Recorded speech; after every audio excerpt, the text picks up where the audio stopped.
Louvado o nome do Senhor.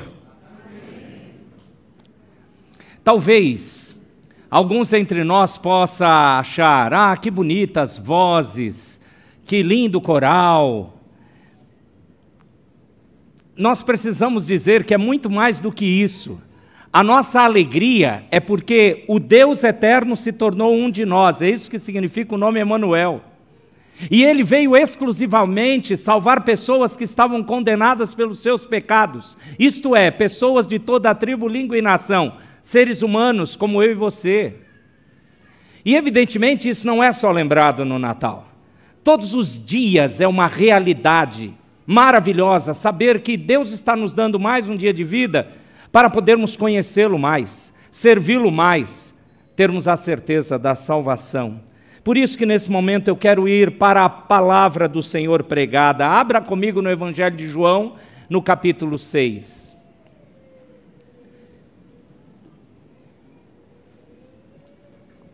Nós não podemos perder a ligação, o gancho, o ensino claro que o coral nos trouxe.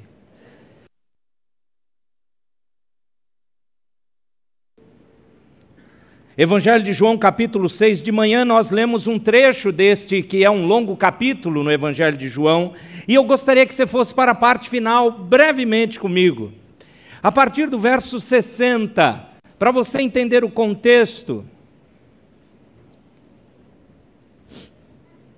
João 6, de 60 em diante, e a parte final diz assim, preste atenção na leitura da palavra.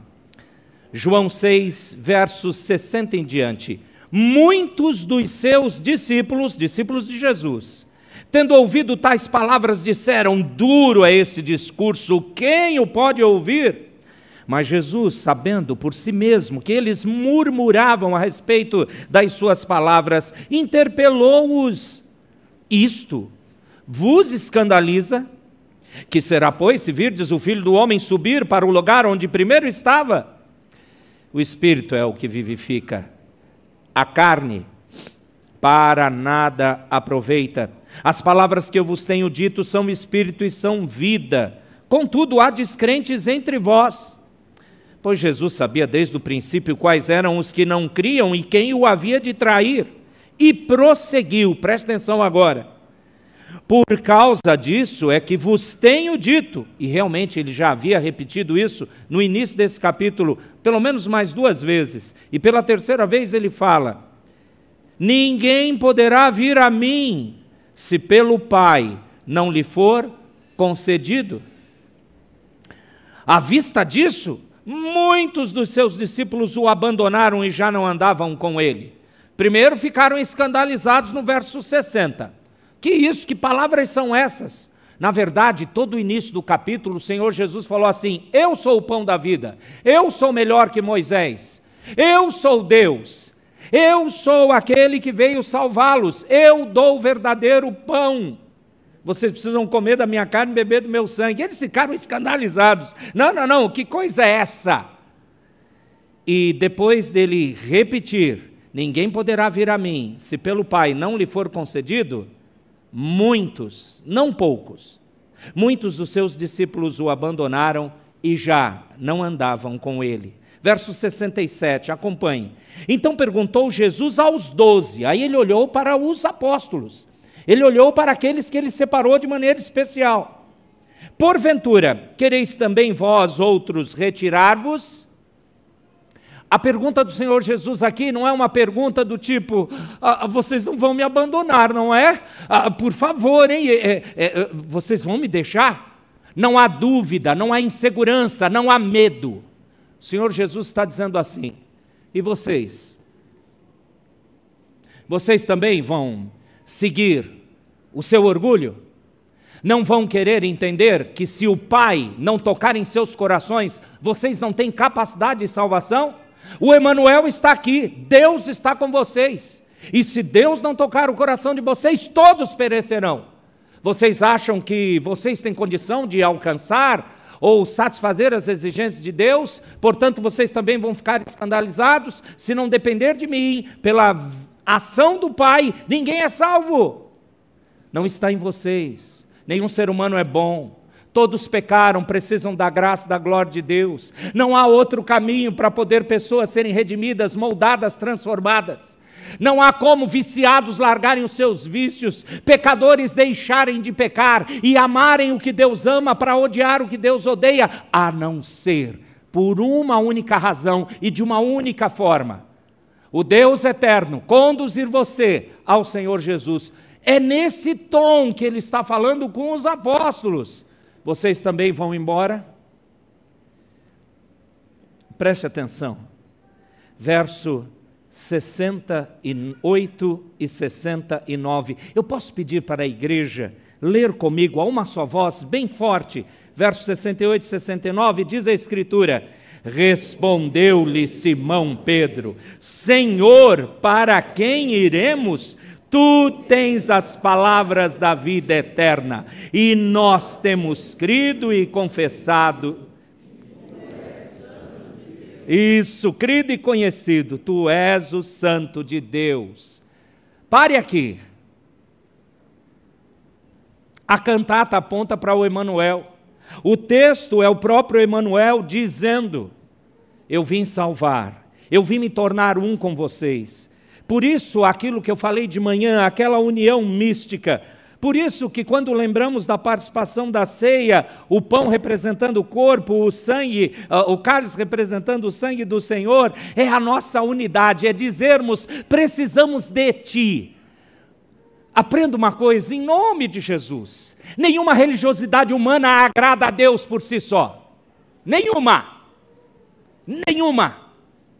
Se não for através do Pai Eterno, conduzindo você a um arrependimento, a você crer e pedir: Jesus me aceita.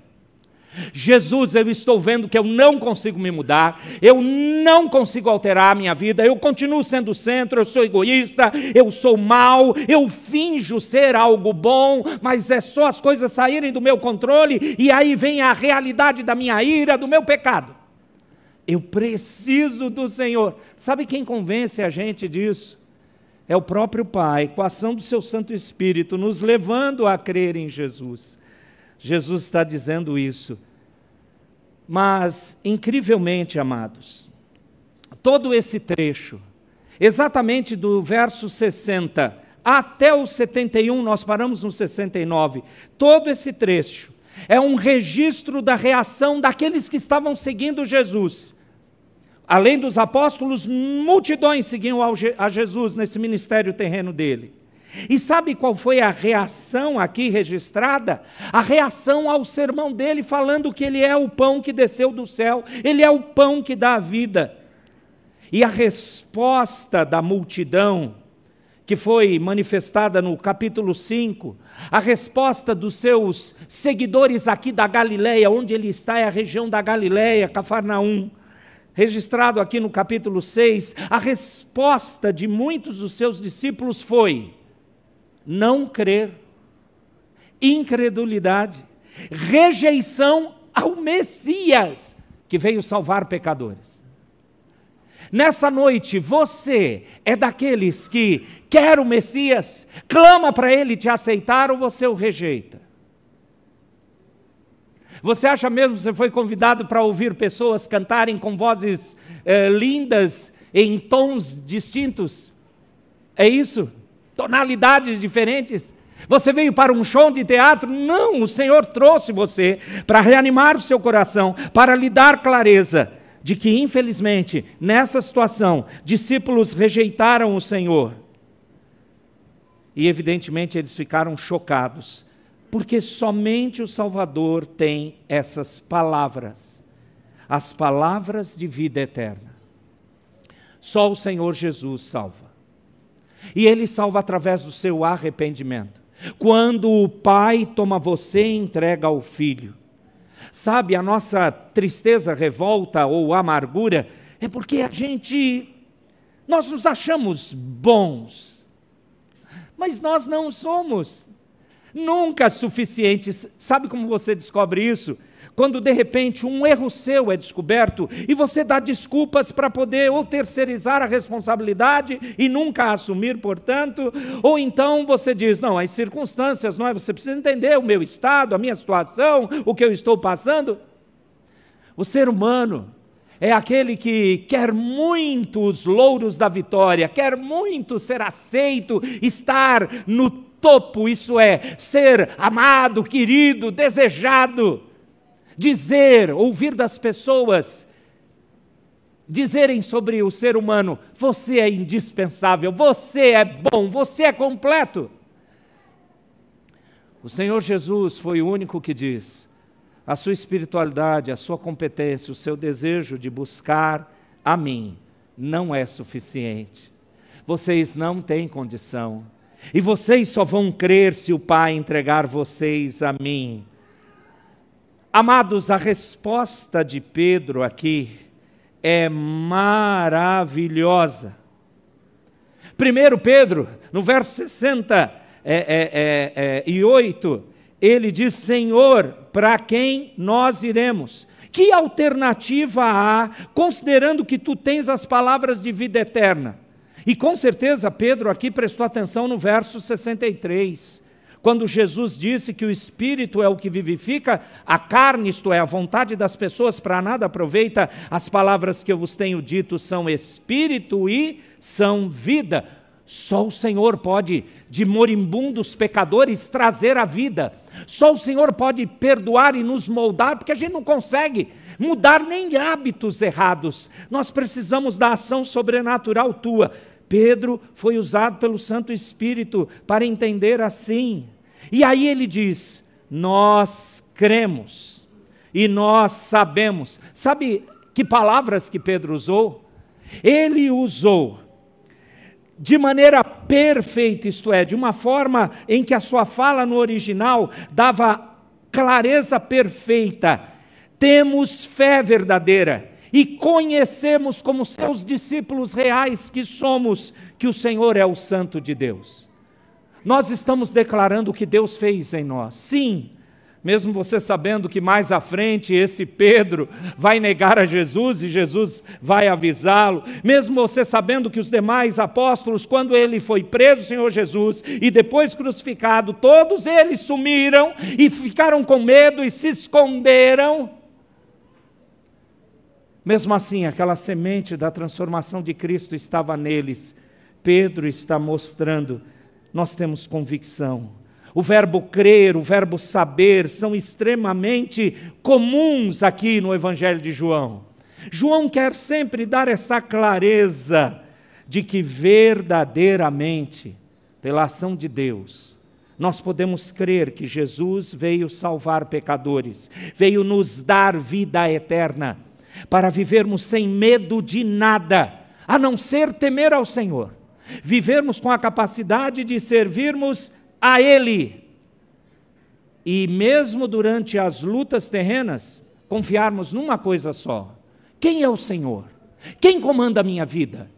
Quem é o que vai conduzir-me a um fim proveitoso, isto é, a eternidade? Uma única resposta: o Senhor Deus, o Salvador que veio, o Messias, o Redentor que veio, nasceu, se humilhou, se tornou um de nós, padeceu o que padecemos, mas sem pecado, morreu nossa morte, pagou o preço dos nossos pecados e foi ressuscitado. Ao terceiro dia ele ressuscitou, e ele subiu aos céus, e ele está à destra, para que quando o Pai olhar para nós, para aqueles que Ele resgatou, para aqueles que Ele conduziu nas mãos do Filho, esses que sim confessam seus pecados, que sabem das suas fraquezas e que bendizem ao Senhor, porque o Senhor é suficiente na vida deles, não eles mesmos. Esses, quando o Pai olha, repito, porque já disse isso em outros momentos, quando o Pai olha para você, meu irmão, minha irmã, e para todo pecador que Ele resgatou, Ele não vê mais você. Quando Ele olha para você, Ele vê Jesus. Ele vê a suficiência de Cristo, a obediência de Cristo, a santidade de Cristo. E aí você ora e você é ouvido. E aí Ele cuida de você. E aí Ele separa e continua a lhe dar perseverança até o lar eterno. Mas quando Ele olha para a cruz, quando Ele vê ali quem morreu, aí Ele vê você. Aquele pecador morreu, Cristo substituiu. Ele olha para ti e vê Jesus. Ele olha para a morte na cruz e vê você. Diz a Escritura em Romanos: quem morreu, livre está do pecado. Em outras palavras, pagou o preço. Sabe qual é o nosso desejo nessa noite? É que todos nós, com uma convicção totalmente sobrenatural, espiritual, vinda de Deus, tenhamos certeza de que somos de Cristo, de que eu não preciso mais ficar preocupado com os meus erros, mazelas e pecados. Eu posso falar a Ele, sobre eles para Deus, eu posso confessá-los, e eu sei que o meu Redentor que vive me perdoa e me santifica e me molda e me coloca de pé e me faz servir a Ele até chegar à eternidade. E se a morte vier antes, eternidade é o destino. Se for a segunda vinda de Jesus que chegar antes, então verdadeiramente estaremos com Ele. Por quê? Não é porque fomos bonzinhos, não é porque fomos muito santarrões por nós mesmos, mas pela graça, porque nós confiamos nele, porque Ele tem nos mudado o caráter. Nova criatura significa, o novo nascimento significa nova criatura, é outra pessoa. É por isso que Pedro disse: não há alternativa. Só o Senhor é o pão da vida. Só o Senhor nos conduz à vida eterna. Só o Senhor pode nos perdoar. Só o Senhor pode verdadeiramente nos transformar em teu povo. O nosso desejo é que você tenha essa certeza. Você vai deixar passar mais um Natal, mais uma comemoração ou virada de ano, simplesmente achando tá bom do jeito que tá? Eu quero falar com você, nosso querido visitante que está aqui hoje. Talvez você não conhece a Jesus. Eu quero falar com você que é crente, nosso visitante também, os queridos e amados membros aqui da nossa igreja. Mais um ano está se findando. Como está esse seu relacionamento com Cristo? Ele é o seu Senhor? Você tem visto e desejado mais transformações em sua vida para agradá-lo? Você consegue olhar para você? As pessoas olham para você e veem que Cristo na sua vida tem te transformado? Porque é esse o objetivo da salvação. Que o Senhor nos abençoe assim, que você seja abençoado dessa forma, em nome de Jesus. Vamos orar nesse momento, rogando isso, para partirmos para o momento final desse culto. Feche os seus olhos, mesmo ainda sentados, por favor. Senhor, Tu verdadeiramente nos sondas e nos conhece, sabe tudo em nossa vida, sabe do que precisamos, do que necessitamos. Por isso que eu quero te pedir, por Tua bondade, firma, com clareza sem igual a Tua salvação na nossa mente e no nosso coração. Somos almas preciosas, Senhor, para Ti, sim, porque o Senhor tem tido bondade, graça, misericórdia, amor, por quem nada merecia. Algumas vezes nós temos até intimamente tentado buscar em nós alguma coisa boa. É difícil enfrentar a realidade de que o pecado nos tornou mortos, inúteis, incompetentes, para tudo em relação a essa vida e para a Tua salvação. Fingimos, mentimos. Ó Deus, nos livra-nos para vivermos a verdade e podermos com cara limpa, chegar diante de Ti e falar: somos fracos, somos pecadores, precisamos do Teu amor, da Tua graça, ó, vem e nos aceita.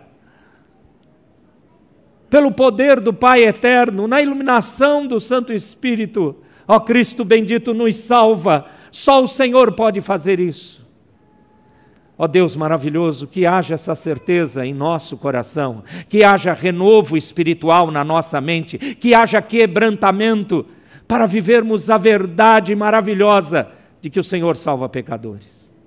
Nós rogamos por isso, gratos pela verdade cantada e pregada em nome de Jesus. Amém.